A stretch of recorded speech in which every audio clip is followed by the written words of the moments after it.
Bene data bakundwa b'umwami Yesu Kristo, mwese abakurikira izi nyigisho tubahaye ikaze mu biganiro bya Saveur Divine. Ibi biganiro mu bitegurirwa n'abavugabutumwa bwiza batandukanye, akaba ari umuhamagaro ugendera ku ijambo ry'Imana byanditse mu gitabo cy'ubutumwa bwiza uko bwanditswe na Matayo ibice 24 umurongo wa 14. Kandi ubutumwa bwiza bw'ubwami buzigishwa mu isi yose ngo bube ubuhamya bwo guhamiriza amahanga yose, nibwo imperuka izahera ko ize. Ibi biganiro mubikurikira ku channel ya YouTube yitwa Saveur Divine. Tubifurije kugubwa neza. Imana Data ari nayo so ibaha umugisha. Ikaze inshuti bene data bakundwa mwese abakurikira iki kiganiro Saveur Divine, ndabaramukije mu izina rya Yesu Kristo umwami n'umukiza wacu. Ndabifuriza amahoro ava ku Mana. Ndizera yuko mwagize weekend nziza. Dushimiye Imana rero yaturinze tukaba tugejeje kuri uyu munsi wo kuwa mbere. Wenda bamwe baracyari mu ijoro, ariko bandi tugeze mu gitondo cyo kuwa mbere. Nukuri Imana ishimwe kuko itwongereye uyu munsi wo kubaho.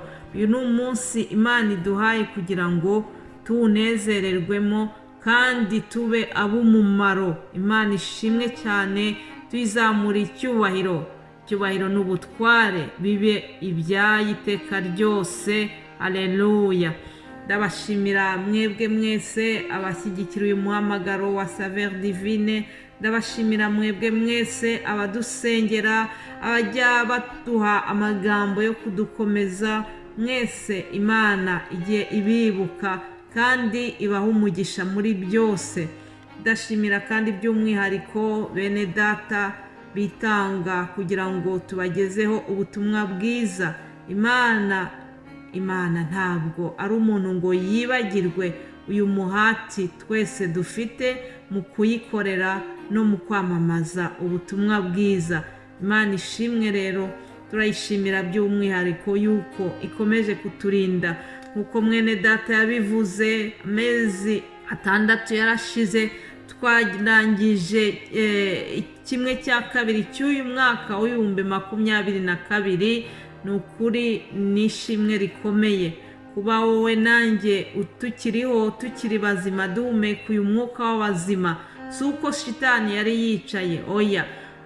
Ijambo ry'Imana rimbwira yuko umwanzi wacu wa mbere ari Satani, kandi ijambo rikatubwira ngo twirinde ibisindisha, ngo tube maso, ngo kuko uyu mwanzi wacu ari we Satani, ngo ahora azerera nk'intare yivuga, ngo ashaka uwo ashonshomera.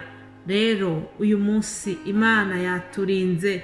Satani ntabwo yaduconshomeye, Satani ntacyo yadutwaye, yadushatse ariko aratubura kubera iki? Kubera ko hari uburinzi bw'Imana bwabaye kuri twe. Imana yacu ngo igitanga ingabo nyinshi zigapfa ku bwacu. Kubera iki?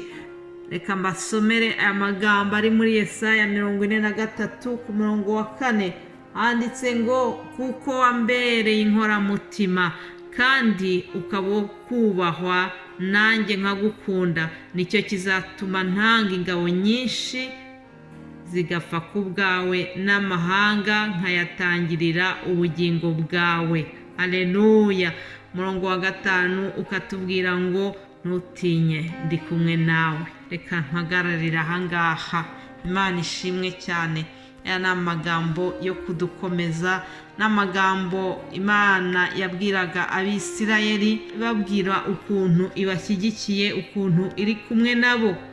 Ariko uyu munsi Isirayeli ni wowe nanjye. Ndagira ngo nkubwire ngo Imana irakurinze, kandi Imana igitanga ingabo nyinshi zigagenda ku bwawe. Ariko kandi ijambo ryatubwiye ngo kuko wambereye inkoramutima. Mbese uri inkoramutima y'Imana? Umuntu ajya agira inshuti zikagira inzego zinyuranye. Burya inshuti zibamo inzego zinyuranye. Hari inshuti isanzwe, ya nshuti iza kukureba habaye umunsi mukuru ariko burya inshuti y'inkoramutima wawe iyo umunsi mukuru urangiye igumana nawe ikagufasha gutegura aho mwakoreye umunsi mukuru. Mu gihe izindi nshuti ziba zamaze gutaha yo ikuguma hafi. Iyo ngiyo ni inshuti y'inkoramutima.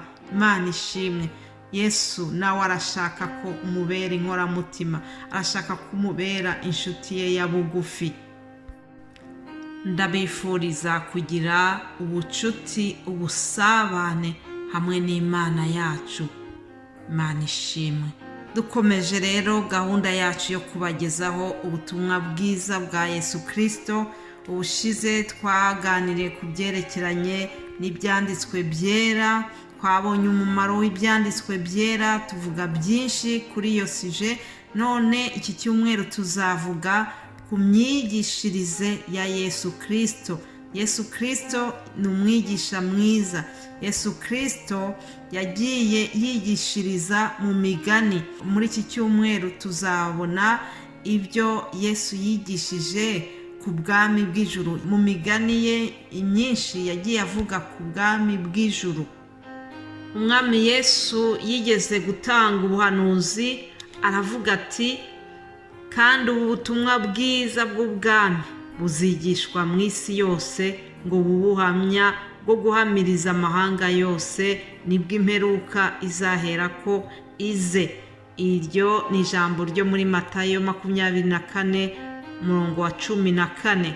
Ni ubuhanuzi Yesu yavuze avuga ukuntu ubutumwa bwiza bw'ubwami buzamamazwa mu isi yose.